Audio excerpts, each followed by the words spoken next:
by the Special Advisor to the President on Information and Strategy, Bayo Ononuga, citing the coincidence of the funeral slated for today. To honor the late President, Tinubu earlier declared 7 days of national mourning, which began on Sunday. In addition, today has been declared a public holiday in honor of the departed leader. Also, the National Assembly has suspended all legislative activities to honor former President Muhammadu Buhari, who died on Sunday in London at the age of 82. Plenary section and related activities were suspended until July 22nd. Lawmakers were encouraged to attend Buhari's burial rite. The Assembly extended condolences to President Bola Tinubu, Buhari's family, Katsina State, and the country at large. The Kwara State government has postponed the Basic Education Certificate examination to Thursday, July 17th. According to a statement by Press Secretary in the Ministry of Education and Human Capital Development, Peter Amogbonjaye, the postponement followed a public holiday declared for former President Buhari's burial. In the meantime, former head of state, retired General Abdusalami Abubakar, has revealed that he and former President Buhari were admitted to the same hospital in London shortly before Buhari's death. In an interview, Abubakar said he had only just been discharged when he was informed of Buhari's passing on. The former Chief of Naval Staff, Vice Admiral Awa Gambo, has described the late President Muhammadu Buhari as a firm but fair leader. In a statement, Gambo said Buhari embodied discipline, integrity, and deep national commitment. He noted that Buhari stood tall as a soldier with courage, unwavering discipline, and an incorruptible spirit, and as president he upheld the highest ideas of public service and sacrifice. The wife of the late President Muhammadu Buhari, Aisha Buhari, has urged Nigerians to forgive her husband for any wrong committed while in office. Mrs. Buhari said the former president who led Nigeria from 2015 to 2023 and died on Sunday in London at 82 often told her to deliver the message if he died before her, asking Nigerians to forgive his mistakes as a human prone to errors. Ekiti State Governor Biodun Ibanji has mourned former President Muhammadu Buhari, describing him as a great leader and patriot who served Nigeria with integrity and selflessness. Ibanji, in a statement by Special Advisor Media, Mr. Yinka Oyebode, said Buhari's life was marked by sacrifice and dedication to national unity and development, praying Allah to grant him eternal rest. And the Speaker of the State House of Assembly, Mr. Adeoye Aribasoye, has joined other prominent Nigerians in mourning the passing of former President Muhammadu Buhari, describing his death as a road shock and a great loss to the nation. According to his special advisor on media, Babajide Agbeyo, Aribasoye recalled Buhari's historic electoral victory in 2015 as a moment that redefined Nigeria's democratic trajectory, noting that Buhari made history as the first opposition candidate to defeat an incumbent president at the polls. He added that his emergence in 2015 not only broke political barriers, but also gave hope to many Nigerians that change was possible through the ballot. The Speaker commended Buhari's effort in governance during his two-term tenure. The Catholic Archbishop of Lagos, Most Reverend Alfred Martins, has called on government to urgently reform Nigeria's healthcare system, linking former President Buhari's death in London to failure in the sector. He recalled former First Lady Aisha Buhari's outcry over the prostate of House Clinic, calling it shameful. Nigerians have received the death of the immediate past president of the country, the late Muhammadu Buhari, with mixed reactions. The people made their position known during an interview with the BSS crew in Ekiti. BSS reporter Olushola Thomas completes this. Former President Muhammadu Buhari was a political figure In the history of the nation's democratic journey since 1999, the late president, who served as military head of state from December 1983 and August 1985, later assumed office as the president of the country for 2 terms in office from the 29th of May 2015 to 29th of May 2023, having earlier contested and lost in previous presidential elections. Speaking about the life and times of the former president, our legal practitioner and public affairs analyst, Mr. Bayo Idowu, described the late Buhari as a honest and principled personality who fought for the unity of the country as a military officer and contributed to the advancement of democratic principles. He attributed the slow response of the late Buhari's administration to issues of national interest under this democratic experience to the need to incorporate the opinion of all stakeholders in his party. He was a fulfilled man. He was a man full of integrity. You can allege him of anything, but you can't allege him of corruption. Though he ruled with iron-fisted hands between 1983, January 1984 to 1985, when he was ousted by his classmate and friend. Even when he was not head of state, he was living among his people in between Daura and Kaduna. So he was a man that Nigeria will miss. On his part, the chairman, Ekiti State Inter-Party Advisory Council, Mr. Owola Daramola, described the former president as a leader who meant well for the nation but was prevented by the choice of his political appointees. You see, one thing about life is you cannot do it alone. But when you have bad eggs around you, you actually get corrupted as well. Over time, he was actually surrounded by all these politicians that are corrupt, and that is why you see the blackmail coming that if he's a bad person. He's actually a good person. That's his personality. But people that surrounded him, when they left, especially when he left the CPC for APC, if you see everything about him changed, the perception about him changed, and then they tagged him to be a bad person. But I want to tell you today that he is actually a good man.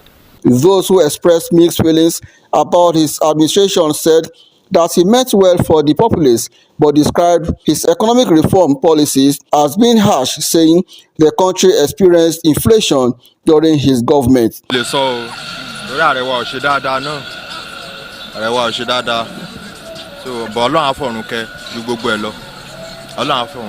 The late President Muhammadu Buhari's administration introduced and institutionalized policies such as Empower, Trader Money, and the Conditional Cash Transfer Scheme for millions of vulnerable Nigerians as measures to reduce poverty in the country. The administration also contributed to the political inclusion and historical redress with the signing of the Not Too Young to Run Act in 2018, removing age restrictions that had previously limited youth participation in electoral politics, and declared June 12 as Nigeria's New Democracy Day in honor of the late Chief Moshood Abiola. Olushola Thomas reporting.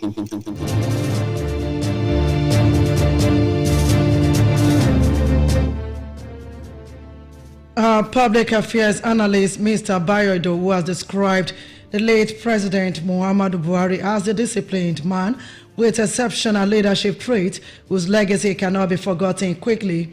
Mr. Idowu, a legal practitioner, said this while featuring on EKTV's current affairs program Daybreak Nigeria.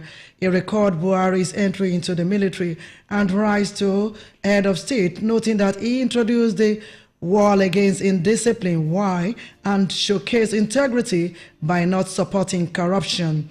Commenting on Buhari's time as head of state and later as president, Mr. Idowu said Buhari displayed his good qualities more during the military era due to existing degrees, while democracy involves bureaucracy where protocols must be followed before implementing policies.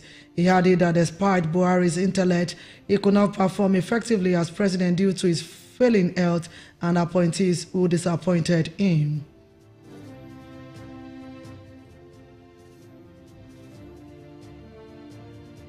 Leaders have been charged to always consider the downtrodden in their decision and to do the right thing as their action will outlive them.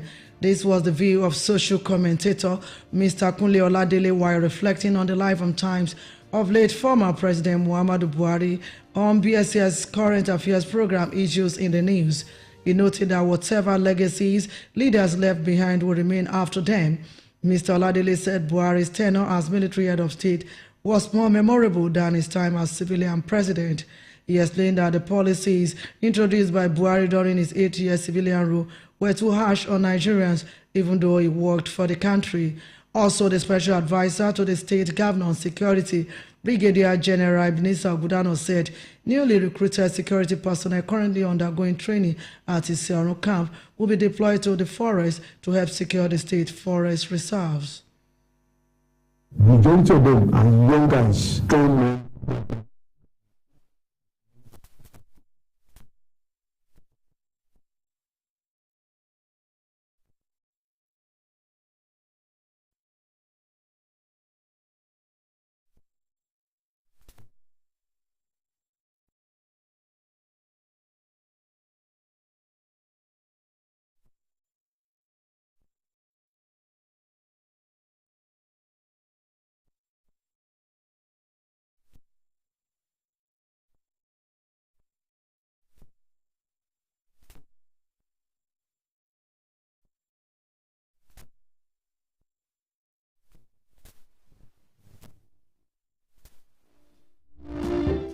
And Morocco's King Mohammed VI has condoled with President Bola Tinubu over the demise of former President Muhammadu Buhari.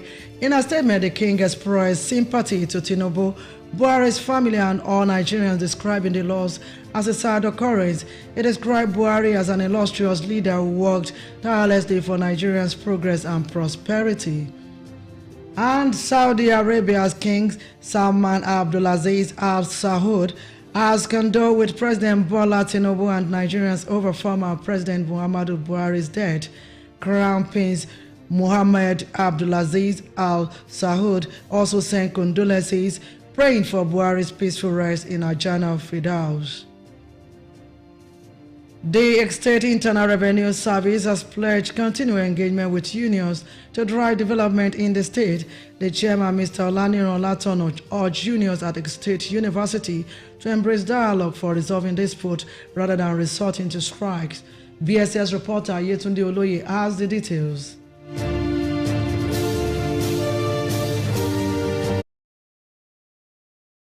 Mr. Olatono explained that the purpose of the meeting was to resolve the issues of taxation in the institution. He said that a 14-man committee was set up in the course of the meeting to look into the matter. 14-man committee, 7 from their own side who are experts in tax matters, and also 7 from our own side also, who will now sit down around a table and look at the grievances, and also who will bring out our own points, and they need to work within the law, and then the committee will now come together and present something that will be win-win. In his response, the chairman, Academic Staff Union of University, ASU, Professor Shola Afolayan, said that the initiative was a welcome development and they will await the outcome of the committee. Professor Afolayan commended the chairman of the State Internal Revenue Service for his efforts and commitment. I think that's the way of moving the state forward. We are taxpayers, and as I'm speaking with you now, the state university is not owing as a university or as an institution. It's not owing. But I think the argument is that maybe our PE is not up to what we were paying, and then even if we have to respond to that, we wouldn't just allow any form of embarrassment. But I think I must commend the chairman of the board, who has acted so maturely. The State Commissioner for Information, Chief Taiwo Olatubosun, noted that the government would continue to ensure a peaceful society. What we have done here is to ensure the government continues to engage the necessary and critical stakeholders across the state. And this has been the vision of His Excellency Governor Biodun Abayomi Oyebanji. Stakeholders and union members were present at the meeting. Yetunde Oloye reporting.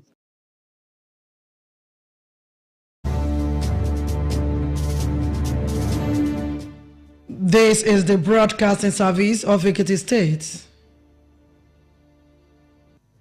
Venita University.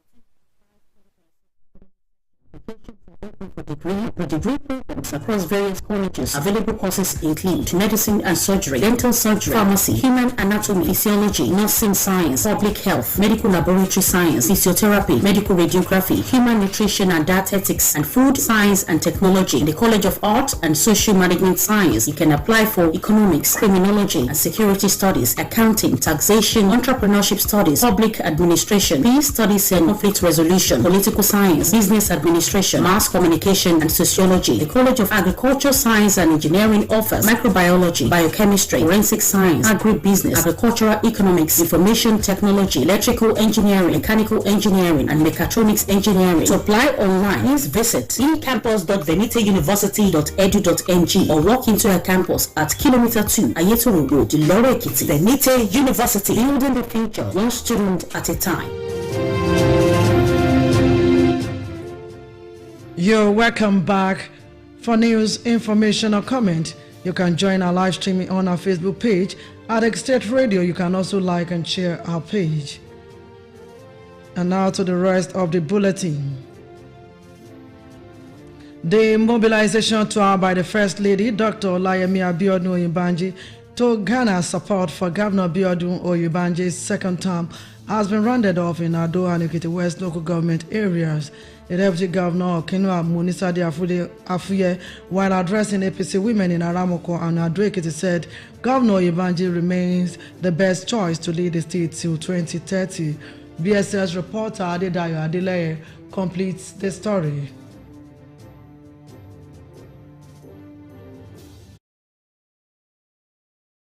The mobilization tour by women was organized to galvanize more support for Oyinbanji ahead of governorship primary preparatory to the June election in the state next year. The APC women leaders, led by the Deputy Governor Okinua Munisadi Afuye, were warmly received at all the places visited.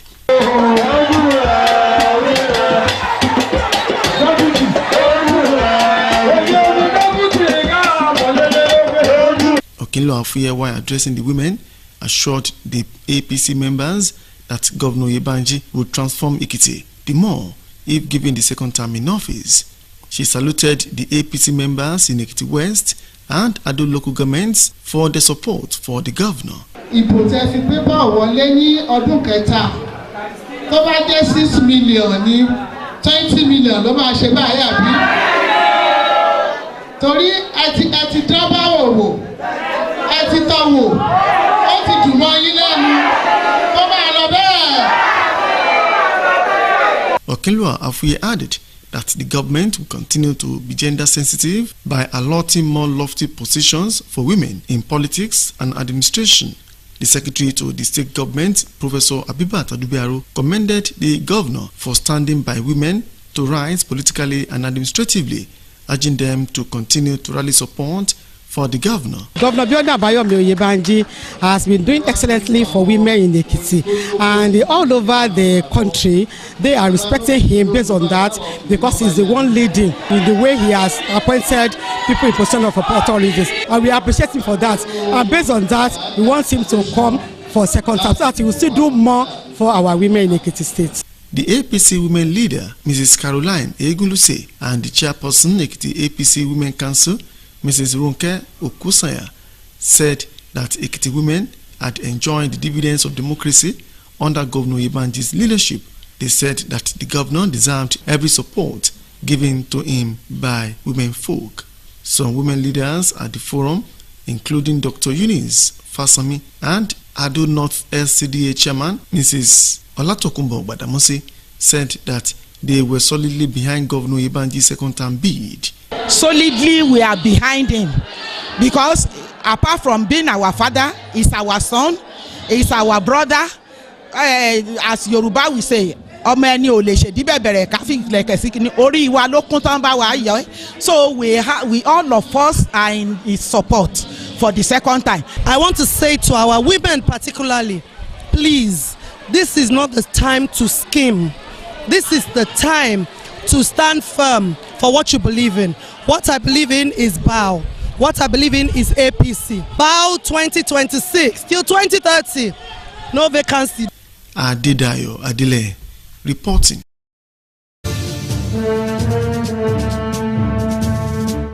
Ekiti State government will participate in strategic energy roundtable organized by the Rural Electrification Agency in Abuja tomorrow. The Commissioner for Infrastructure and Public Utilities, Professor Mobolaji Aluko, said Governor Biodun Ibanje will deliver a special address reaffirming commitment to rural electrification and renewable energy. The event will also feature an MOU signing and introduction of Ekiti Electricity Priority Plan to attract investment and expand clean power access across the state. The state government has called on qualified youth and residents to apply for the 2025 federal recruitment into civil defense, immigration, correctional, and fire services. The Commissioner for Information, Chief Taiwo Olatubosu, who made the call, said the portal opened on the 14th of this month and will remain accessible for 3 weeks via recruitment.cdsfib.gov.ng. He said applicant must be Nigerian by birth, age 18 to 35, with minimum height of 1.65 meters for males and 1.60 meters for females, and possess at least 4 to 5 SSCE credit, including English and mathematics, seeing higher qualifications such as NC, OND, HND, and BSc as are accepted. The Information Commissioner said applicants must be medically and physically fit with no criminal record and can only apply to one agency to avoid disqualification. Chief Olatubosun described it as a golden opportunity for Ekiti youth to build careers in national service. The state government has advised residents to remain vigilant and strictly adhere to preventive measures against diphtheria following the rising number of confirmed cases nationwide. The Commissioner for Health and Human Services, Dr. Ibanje Filani, however, said Ekiti has not recorded any confirmed case this year. He added that the government remains committed to keeping the state free of the disease through proactive health surveillance, vaccination, and public awareness. Dr. Filani explained that this proactive approach was necessary as over 30,000 cases and approximately 1,400 deaths have been reported across 27 states in the country. Opposition parties in Lagos have called for the cancellation of Saturday's local government election, describing the election as undemocratic and fraudulent. Parties including Labour Party, Young Progressive Party, African Action Congress, Action People's Congress, and Accord Party alleged the polls were marked with irregularities and disfranchised many opposition candidates. The Lagos State Independent Electoral Commission will present certificate of return to newly elected chairmen and councillors by tomorrow. LASEC Chairman Justice Bola Okikiolu Igile said the event was moved from today due to the public holiday declared for former President Buhari's burial.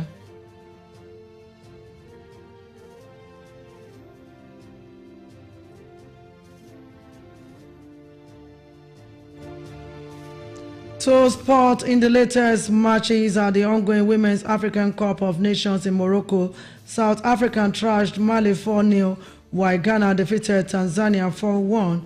The Super Falcons of Nigeria will face Zambia in the quarterfinals on Friday. Still on sport, the home-based Super Eagles have intensified preparation for the upcoming African Nations Championship. 28 players are currently training in Kene, Ogun State for the tournament. Rangers FC forward Godwin Obaje said the players were focused and ready to give their best. Nigeria will face defending champions Senegal, Sudan, and Congo in Group D. The Super Eagles will start their campaign against Senegal on August 17th. On August 7th, the competition will be hosted by Uganda, Kenya, and Tanzania from August 2nd to 30th. The CHAN tournament is reserved for players who play in their domestic leagues. To end the BSS news and report, here again are the main points. We told you that the remains of former President Muhammadu Buhari have been laid in state at his residence in Daura, Katsina State. You also heard that the Catholic Archbishop of Lagos, Most Reverend Alfred Martins, has called on government to urgently reform Nigeria's healthcare system, linking former President Buhari's death in London to failure in the sector. It was in the bulletin that the state government has advised residents to remain vigilant and strictly adhere to preventive measures against diphtheria following the rising number of confirmed cases nationwide.